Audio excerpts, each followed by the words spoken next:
kids. They're both 3 years old. Their names are Vito and Connie. I named them after characters from The Godfather. They eat quite a lot, like I assume most toddlers do. So I have a son who is 2.5-year-old and his name is Zlatan. Zlatan has always been the naughty and the mischievous kid right from his birth till date, and he continues to trouble me the way he's been doing. So I'm blessed with this little 4.5-year-old girl daughter. Her name is Maisha. She's adorable to the core. My dog's name is Laddu, but actually he's called Chubby, but my mates call him Chabi, so we've now just labelled him Laddu. I have a daughter called Mata. She's my only child. Adi and Arya. Okay. They're both 8. She's older by 52 seconds. So she takes full advantage.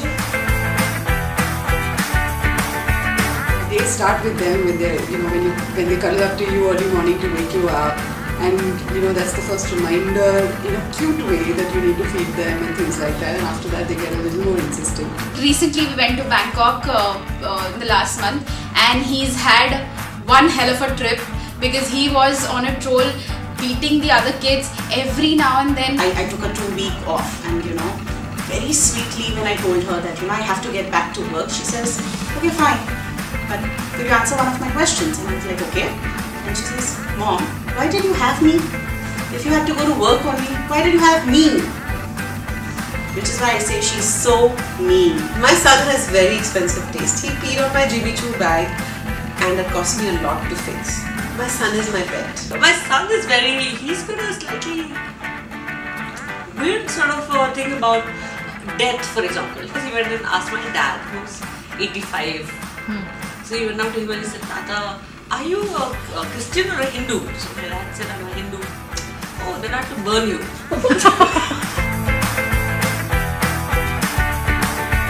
They're like really naughty. It's a riot to spend the day with them.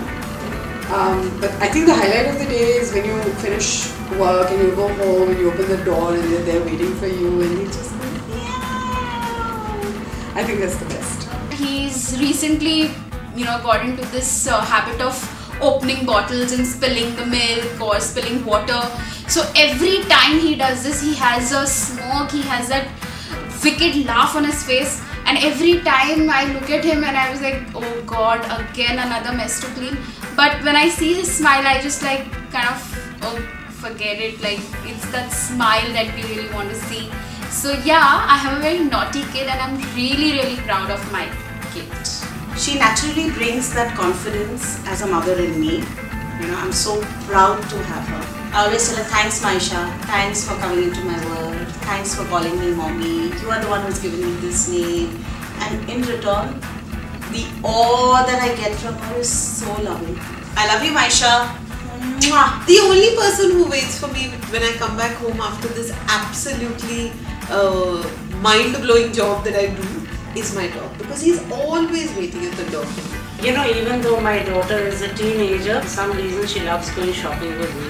I find it really tiring and annoying because some days I just want to put my feet up. But during her exams and when she was away for a month, we didn't do that shopping trip, and I found that I missed Phoenix Mills of all places and going around it with my daughter.